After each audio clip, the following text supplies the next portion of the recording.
Chapter II, it would be difficult to explain exactly what could have originated the idea of that senseless dinner in Katerina Ivanovna's disordered brain. Nearly 10 of the 20 rubles given by Raskolnikov for Marmeladov's funeral were wasted upon it.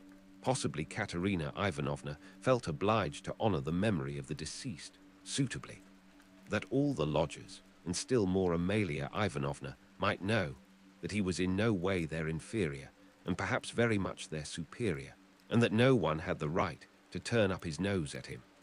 Perhaps the chief element was that peculiar poor man's pride, which compels many poor people to spend their last savings on some traditional social ceremony, simply in order to do like other people, and not to be looked down upon. It is very probable, too, that Katerina Ivanovna longed on this occasion, at the moment when she seemed to be abandoned by everyone, to show those wretched, contemptible lodgers that she knew how to do things, how to entertain, and that she had been brought up in a genteel, she might almost say aristocratic colonel's family, and had not been meant for sweeping floors and washing the children's rags at night. Even the poorest and most broken-spirited people are sometimes liable to these paroxysms of pride and vanity, which take the form of an irresistible nervous craving. And Katerina Ivanovna was not broken-spirited. She might have been killed by circumstance, but her spirit could not have been broken. That is, she could not have been intimidated, her will could not be crushed. Moreover, Sonia had said with good reason that her mind was unhinged. She could not be said to be insane, but for a year past she had been so harassed that her mind might well be overstrained. The later stages of consumption are apt, doctors tell us, to affect the intellect. There was no great variety of wines, nor was there Madeira, but wine there was. There was vodka, rum, and Lisbon wine, all of the poorest quality, but in sufficient quantity. Besides the traditional rice and honey, there were 3 or 4 dishes, one of which consisted of pancakes, all prepared in Amalia Ivanovna's kitchen. 2 samovars were boiling, that tea and punch might be offered after dinner. Katerina Ivanovna had herself seen to purchasing the provisions, with the help of one of the lodgers, an unfortunate little Pole who had somehow been stranded at Madame Lipovetshel's. He promptly put himself at Katerina Ivanovna's disposal, and had been all that morning and all the day before running about as fast as his legs could carry him, and very anxious that everyone should be aware of it. For every trifle he ran to Katerina Ivanovna, even hunting her out at the bazaar, at every instant called her Panny. She was heartily sick of him before the end, though she had declared at first that she could not have got on without this serviceable and magnanimous man. It was one of Katerina Ivanovna's characteristics to paint everyone she met in the most glowing colors. Her praises were so exaggerated as sometimes to be embarrassing. She would invent various circumstances to the credit of her new acquaintance and quite genuinely believe in their reality. Then all of a sudden she would be disillusioned and would rudely and contemptuously repulse the person she had only a few hours before been literally adoring.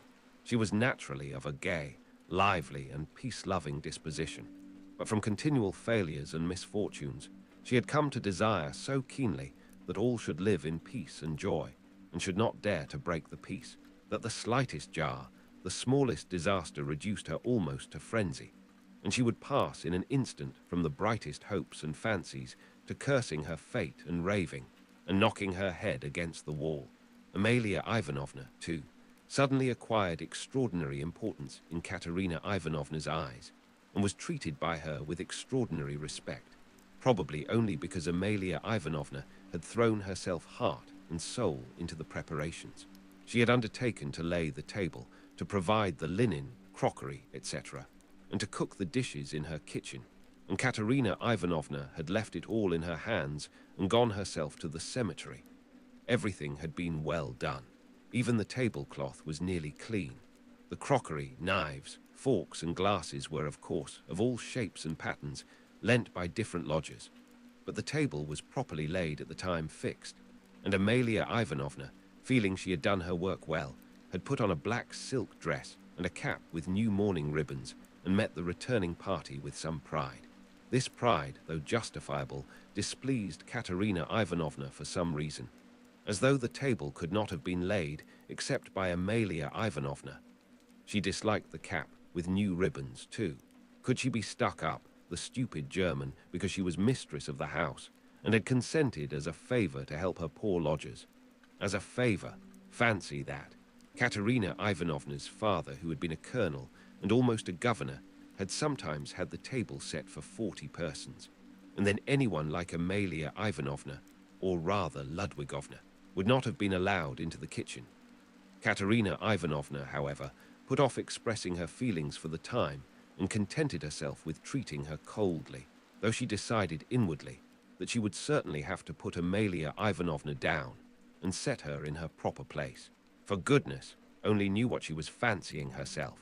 Katerina Ivanovna was irritated too by the fact that hardly any of the lodgers invited had come to the funeral, except the Pole who had just managed to run into the cemetery, while to the memorial dinner the poorest and most insignificant of them had turned up, the wretched creatures, many of them not quite sober. The older and more respectable of them all, as if by common consent, stayed away. Pyotr Petrovitch Luzhin, for instance, who might be said to be the most respectable of all the lodgers, did not appear, though Katerina Ivanovna had the evening before told all the world that his Amalia Ivanovna, Polenka, Sonia and the Pole, that he was the most generous, noble-hearted man with a large property and vast connections, who had been a friend of her first husband's and a guest in her father's house, and that he had promised to use all his influence to secure her a considerable pension. It must be noted that when Katerina Ivanovna exalted anyone's connections and fortune, it was without any ulterior motive, quite disinterestedly, for the mere pleasure of adding to the consequence of the person praised, probably taking his cue from Luzhin. That contemptible wretch Lebeziatnikov had not turned up either. What did he fancy himself? He was only asked out of kindness, and because he was sharing the same room with Pyotr Petrovitch and was a friend of his, so that it would have been awkward not to invite him. Among those who failed to appear were the genteel lady and her old maidish daughter, who had only been lodgers in the house for the last fortnight, but had several times complained of the noise and uproar in Katerina Ivanovna's room, especially when Marmeladov had come back drunk. Katerina Ivanovna heard this from Amalia Ivanovna, who, quarreling with Katerina Ivanovna and threatening to turn the whole family out of doors, had shouted at her that they were not worth the foot of the honorable lodgers whom they were disturbing. Katerina Ivanovna determined now to invite this lady and her daughter, whose foot she was not worth, and who had turned away haughtily when she casually met them, so that they might know that she was more noble in her thoughts and feelings and did not harbor malice, and might see that she was not accustomed to her way of living. She had proposed to make this clear to them at dinner with allusions to her late father's governorship, and also at the same time to hint that it was exceedingly stupid of them to turn away on meeting her. The fat colonel major, he was really a discharged officer of low rank, was also absent, but it appeared that he had been not himself for the last 2 days. The party consisted of the Pole, a wretched-looking clerk with a spotty face and a greasy coat, who had not a word to say for himself and smelt abominably, a deaf and almost blind old man who had once been in the post office and who had been from immemorial ages maintained by someone at Amalia Ivanovna's. A retired clerk of the commissariat department came, too. He was drunk, had a loud and most unseemly laugh, and only fancy was without a waistcoat. One of the visitors sat straight down to the table without even greeting Katerina Ivanovna. Finally, one person having no suit appeared in his dressing gown, but this was too much, and the efforts of Amalia Ivanovna and the Pole succeeded in removing him. The Pole brought with him, however, 2 other Poles who did not live at Amalia Ivanovna's and whom no one had seen here before. All this irritated Katerina Ivanovna intensely. For whom had they made all these preparations then? To make room for the visitors, the children had not even been laid for at the table, but the 2 little ones were sitting on a bench in the furthest corner with their dinner laid on a box, while Polenka, as a big girl, had to look after them, feed them, and keep their noses wiped like well-bred children's. Katerina Ivanovna, in fact, could hardly help meeting her guests with increased dignity and even haughtiness. She stared at some of them with special severity and loftily invited them to take their seats. rushing to the conclusion that Amalia Ivanovna must be responsible for those who were absent. She began treating her with extreme nonchalance, which the latter promptly observed and resented. Such a beginning was no good omen for the end. All were seated at last. Raskolnikov came in almost at the moment of their return from the cemetery. Katerina Ivanovna was greatly delighted to see him, in the first place, because he was the one educated visitor, and as everyone knew, was in 2 years to take a professorship in the university. And secondly, because he immediately and respectfully apologized for having been unable to be at the funeral.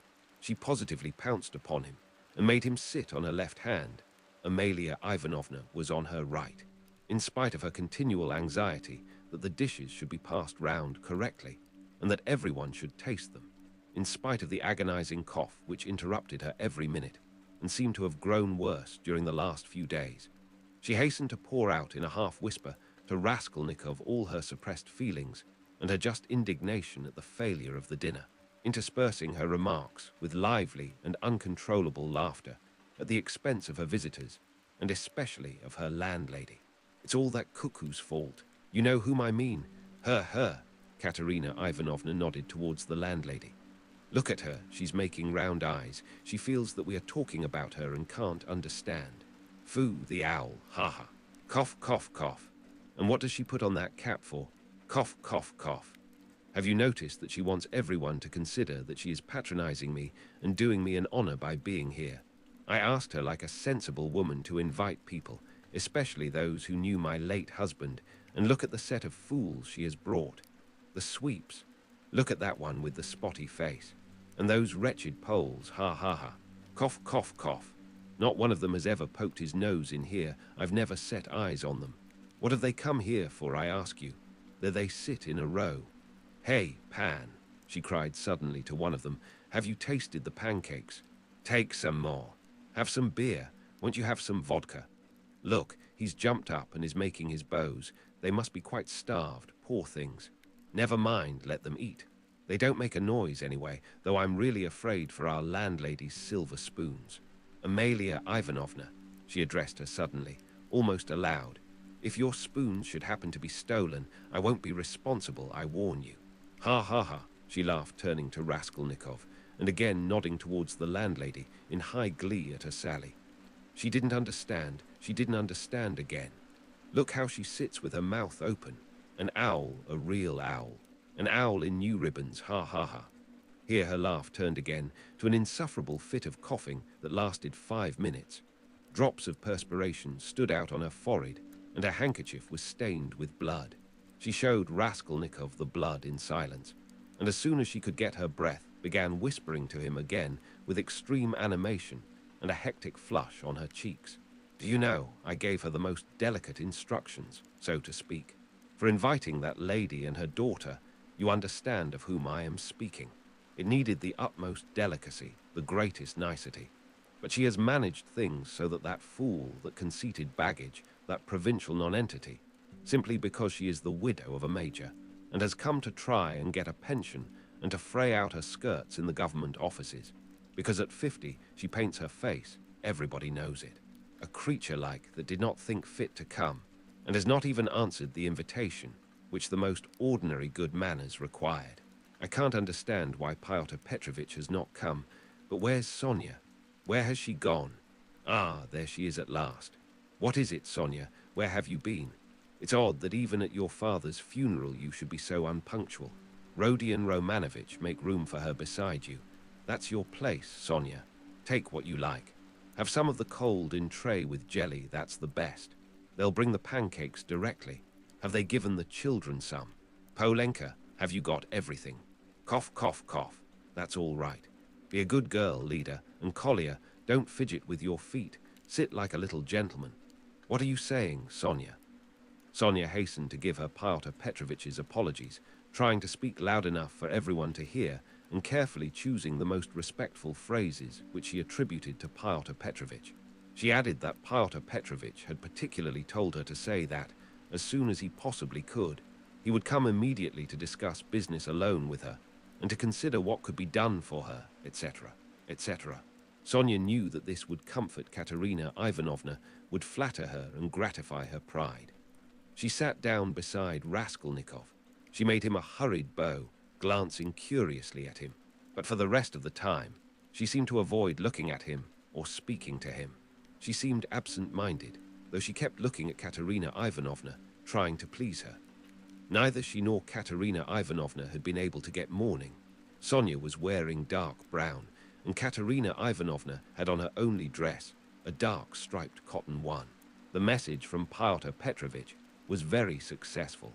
Listening to Sonia with dignity, Katerina Ivanovna inquired with equal dignity how Pyotr Petrovitch was, then at once whispered almost aloud to Raskolnikov that it certainly would have been strange for a man of Pyotr Petrovitch's position and standing to find himself in such extraordinary company, in spite of his devotion to her family and his old friendship with her father. That's why I am so grateful to you, Rodion Romanovich, that you have not disdained my hospitality even in such surroundings, she added almost aloud. But I am sure that it was only your special affection for my poor husband that has made you keep your promise. Then once more with pride and dignity, she scanned her visitors and suddenly inquired aloud across the table of the deaf man. Wouldn't he have some more meat, and had he been given some wine? The old man made no answer, and for a long while could not understand what he was asked, though his neighbors amused themselves by poking and shaking him. He simply gazed about him with his mouth open, which only increased the general mirth. What an imbecile! Look, look! Why was he brought? But as to Pyotr Petrovitch, I always had confidence in him, Katerina Ivanovna continued. And of course, he is not like. With an extremely stern face, she addressed Amalia Ivanovna so sharply and loudly that the latter was quite disconcerted. Not like your dressed-up draggle-tails, whom my father would not have taken as cooks into his kitchen, and my late husband would have done them honor if he had invited them in the goodness of his heart. Yes, he was fond of drink. He was fond of it. He did drink, cried the commissariat clerk, gulping down his 12th glass of vodka. My late husband certainly had that weakness, and everyone knows it. Katerina Ivanovna attacked him at once. But he was a kind and honorable man, who loved and respected his family. The worst of it was his good nature made him trust all sorts of disreputable people, and he drank with fellows who were not worth the sole of his shoe. Would you believe it, Rodion Romanovich, they found a gingerbread cock in his pocket. He was dead drunk, but he did not forget the children. A cock. Did you say a cock? Shouted the commissariat clerk. Katerina Ivanovna did not vouchsafe a reply. She sighed, lost in thought. No doubt you think, like everyone, that I was too severe with him, she went on, addressing Raskolnikov. But that's not so. He respected me very much. He was a kind-hearted man, and how sorry I was for him sometimes. He would sit in a corner and look at me. I used to feel so sorry for him. I used to want to be kind to him, and then would think to myself, be kind to him and he will drink again. It was only by severity that you could keep him within bounds. Yes, he used to get his hair pulled pretty often, roared the commissariat clerk again, swallowing another glass of vodka. Some fools would be the better for a good drubbing, as well as having their hair pulled. I am not talking of my late husband now, Katerina Ivanovna snapped at him. The flush on her cheeks grew more and more marked, her chest heaved. In another minute she would have been ready to make a scene. Many of the visitors were sniggering, evidently delighted. They began poking the commissariat clerk and whispering something to him. They were evidently trying to egg him on. Allow me to ask, what are you alluding to? Began the clerk. That is to say, whose? About whom? Did you say just now? But I don't care, that's nonsense. Widow, I forgive you. Pass. And he took another drink of vodka. Raskolnikov sat in silence, listening with disgust. He only ate from politeness, just tasting the food that Katerina Ivanovna was continually putting on his plate to avoid hurting her feelings. He watched Sonia intently, but Sonia became more and more anxious and distressed. She, too, foresaw that the dinner would not end peaceably, and saw with terror Katerina Ivanovna's growing irritation. She knew that she, Sonia, was the chief reason for the genteel lady's contemptuous treatment of Katerina Ivanovna's invitation. She had heard from Amalia Ivanovna that the mother was positively offended at the invitation and had asked the question. How could she let her daughter sit down beside that young person? Sonia had a feeling that Katerina Ivanovna had already heard this, and an insult to Sonia meant more to Katerina Ivanovna than an insult to herself, her children, or her father. Sonia knew that Katerina Ivanovna would not be satisfied now, till she had shown those draggle-tails that they were both. To make matters worse, someone passed Sonia, from the other end of the table, a plate with 2 hearts pierced with an arrow, cut out of black bread. Katerina Ivanovna flushed crimson, and at once said aloud across the table that the man who sent it was a drunken ass.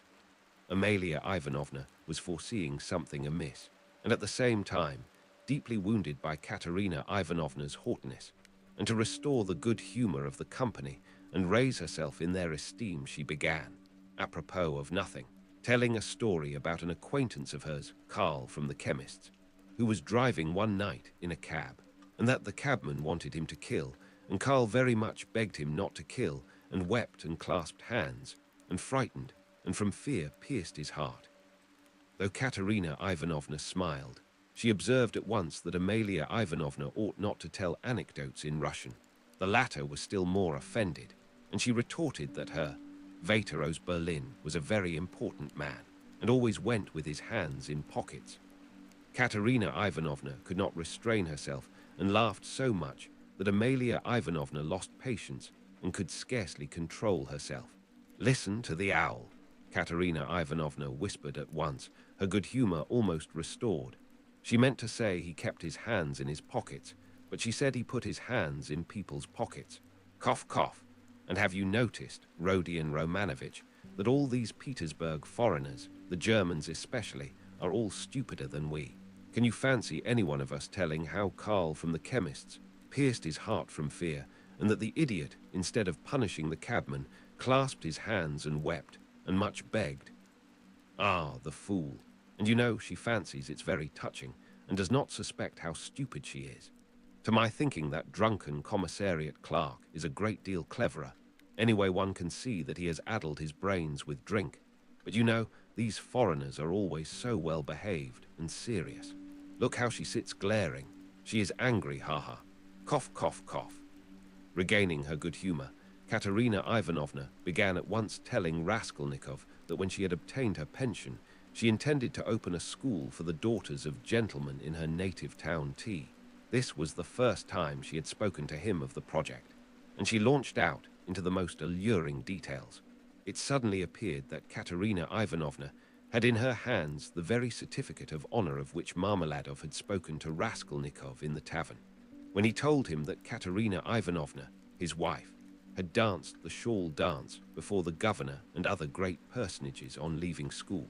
This certificate of honor was obviously intended now to prove Katerina Ivanovna's right to open a boarding school, but she had armed herself with it chiefly with the object of overwhelming those 2 stuck-up draggle-tails, if they came to the dinner, and proving incontestably that Katerina Ivanovna was of the most noble, she might even say aristocratic family, a colonel's daughter, and was far superior to certain adventuresses who have been so much to the fore of late.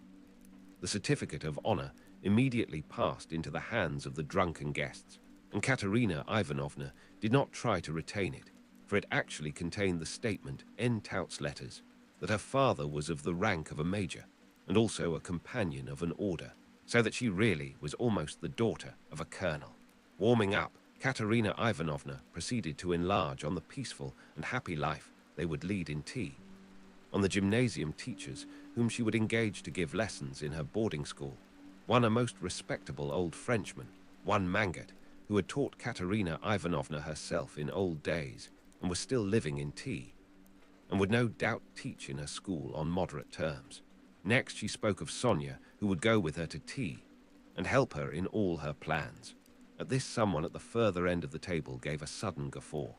Though Katerina Ivanovna tried to appear to be disdainfully unaware of it, she raised her voice and began at once speaking with conviction of Sonia's undoubted ability to assist her, of her gentleness, patience, devotion, generosity, and good education, tapping Sonia on the cheek and kissing her warmly twice. Sonia flushed crimson, and Katerina Ivanovna suddenly burst into tears. immediately observing that she was nervous and silly, that she was too much upset, that it was time to finish, and as the dinner was over, it was time to hand round the tea. At that moment, Amalia Ivanovna, deeply aggrieved at taking no part in the conversation and not being listened to, made one last effort, and with secret misgivings, ventured on an exceedingly deep and weighty observation, that in the future boarding school she would have to pay particular attention to Die Wesh, and that there certainly must be a good dame to look after the linen, and secondly, that the young ladies must not novels at night read. Katerina Ivanovna, who certainly was upset and very tired, as well as heartily sick of the dinner, at once cut short Amalia Ivanovna, saying she knew nothing about it and was talking nonsense, that it was the business of the laundry maid, and not of the directress of a high-class boarding school to look after Die Wesh. And as for novel reading, that was simply rudeness, and she begged her to be silent. Amalia Ivanovna fired up and getting angry observed that she only meant her good, and that she had meant her very good, and that it was long since she had paid her gold for the lodgings. Katerina Ivanovna at once set her down, saying that it was a lie to say she wished her good, because only yesterday, when her dead husband was lying on the table, she had worried her about the lodgings.